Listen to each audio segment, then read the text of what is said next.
મિત્રો જુઓ તમે અમારા ફાર્મ હાઉસ છે, કેટલો બધો વરસાદ પડ્યો છે, જો અમારા પાછળ કેટલું બધું પાણી છે।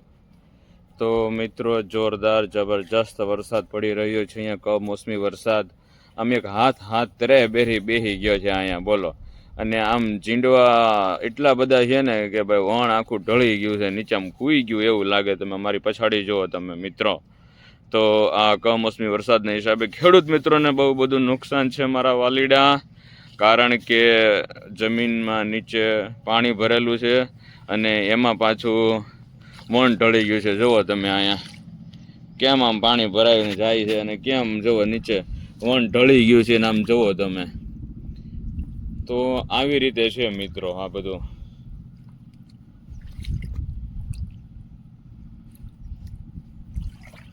કુદરત તું આપે એટલું હું લઉં, કંઈ ઓછું વધુ તને હું નહીં કહું મારા વાલા। તો મારા પર્વતધિકારને પ્રાર્થના છે, બાપ ખમૈયા કરો હવે। અન્નદાતાને વારે આવો મારો વાલીડાઉ। છોરું કછોરું થાય પણ માવતર ન થાય મારા વાલીડા। તો જય દ્વારકાધીશ સૌ મિત્રોને મિત્રો। જુઓ તમે અગાડી પછાડી જાય જુઓ ત્યાં વરસાદ સખત 2 દિવસથી વરસાદ પડી રહ્યો છે મિત્રો। કોને કોને ગામમાં કમોસમી વરસાદ હતો જરા કોમેન્ટ કરજો, તમારી વ્યથા અહીંયા લખજો મારા મિત્રો। લાઈક શેર અને સબસ્ક્રાઈબ કરવાનું ના ભૂલતા મારા મિત્રો। ધીમો ધીમો વરસાદ થઈ રહ્યો છે અને વરસાદની માલિપા ગોકળીઓ જે માટા મારવા મળ્યા છીએ અમે। કેવી મોજ આવે છે, જો ગામડે અમે દિવાળી કરવા આવ્યા। દિવાળી જેવું કઈ લાગે છે? દિવાળી તો મારી પથારી ફેરવી દીધી, ફરવા જવાનું બધું ટળી ગયું।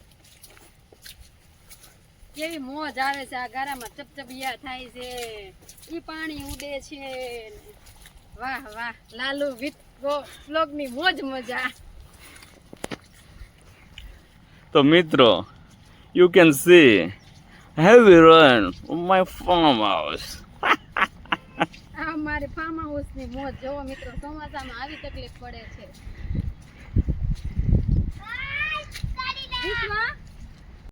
જો મિત્રો વાડીની ફૂલ મોજ। આ અમારો કેળો છે અને કેળામાં કેવું પાણી છે તમે જુઓ મિત્રો, ઠેઠ સુધી આમ પાણી છે। ઓ ભાઈ જો કેવી મોજ આવે છે આમાં પાણીમાં ચબુકિયા મારાને।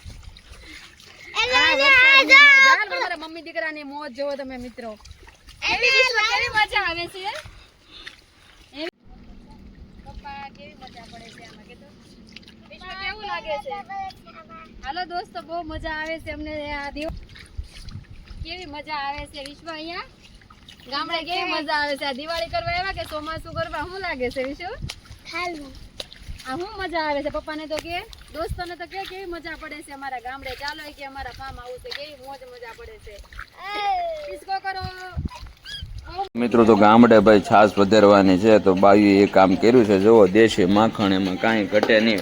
ભગરી બહેન, હો ભાઈ, એ તો આવડી આ ભગરી બહેન દેખાય ને, આ ભગરી બહેન નું અહીંયા માખણ ખાવા, ઈ દિવાળીમાં માખણ ખાવાની કેવી મોજ આવી।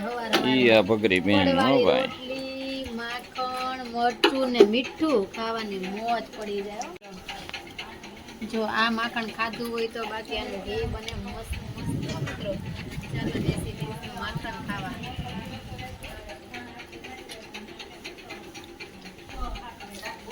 કેવું છે અમારું માખણ? કોમેન્ટ કરજો, લાઈક કરજો, શેર કરજો, અમારો વિડીયો જોવાનું ભૂલતા નહીં મિત્રો। અમારા કાકીના ભેંસોની સાઈઝ છે હો ભાઈ।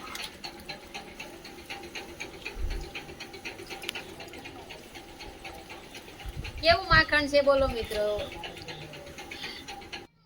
ત્યારબાદ મિત્રો અમે અમારા ગામના ગેરવે ડુંગરે આવી ગયા છીએ અને દાદરા ચડી ગયા। 99 દાદરા છે અહીં, અને પછી અહીંયા અમે ભગવાનના દર્શન પણ કરી લીધા। તો બધાને જય શ્રી રામ, જય હનુમાન દાદા, જય ખાંડિયા દાદા, જય ભોળેનાથ ભીડમજન મહાદેવ ખોડિયારમાં। અને બહુ મજાનું મસ્ત લોકેશન છે અમારા ગામનું ટોચ ઉપર, જય રામદેવ પીર દાદા। અને જો કેવી લીલોતરી મસ્ત લીલીછમ છાદર ઓઢેલી ડુંગર, એવું લાગે છે ને તમને બહુ મજા પડી ગઈ, એકદમ નેચરલ વાતાવરણ. અને પછી અમે ધીમે પાપા પગલી કરતાં અમે નીચે ઉતરી ગયા છીએ અને બહુ જ મજા આવી, એકદમ કુદરતી સૌંદર્ય વાતાવરણ. તમે અવશ્ય એકવાર વિઝિટ અહીં કરજો, બહુ મજા આવશે. અને પછી અમે નીચે ઉતરી ગયા છીએ, જેવા નીચે ઉતર્યા બરાબર એટલે બહુ મજા પડી ગઈ. આમ હલકા થઈ ગયા હોય એવું લાગે. જો ફૂલની મહેક હું લઈ રહ્યો છું. પછી અમને ભરોડ ભાઈઓ મળી ગયા ભાઈ, એ એના ઘેટા બકરા, આ બકરાનું દૂધ પીને આપણે નાનપણમાં મોટા થઈએ એટલે આ તો આપણે ભાઈ આમ બાળપણની યાદો તાજા થઈ એટલે આપણે તો ભાઈ એના હાથમાંથી લાકડી લઈને ગોવાળીઓ બની ગયા હો. અને એ ગોવાળ બની અને ભાઈ મજા પડી ગઈ એમ ઘેટા બકરા હાંકવાની, ટંકારા કરવાની. તો કોણે કોણે ઘેટા બકરાનું દૂધ પીધું છે કહેજો મને. અને પછી ભાઈ ભરવાડ ભાઈઓ અરે આપણે તો મિત્રતા કરી લીધી એકદમ. એનો બાયોડેટા થોડો ઘણો લઈ લીધો, આનંદ આવ્યો. ગામડું એ ગામડું અને શહેરી શહેર ભાઈ, કાંઈ ન ઘટે. અહીં આપણી પરંપરા છે ભાઈ, અહીં આપણો આશરો છે. પાણીપુરીના ભજીયા ગોટા અને આખા મરચાના ભજીયા ખાવા, આખા મરચાના ભજીયા ને પાણીપુરી છે, પછી આખા મરચાના ભજીયા છે, પટ્ટીના છે. આજે મારા ભાઈ ને ભાભી આવ્યા છે અમારે. કેવી શું નામ? કારિયા ને એટલી વઢાડવા, કાયરા ને સાંકળવા આવ્યા છે મારા ભાઈ ભાભી.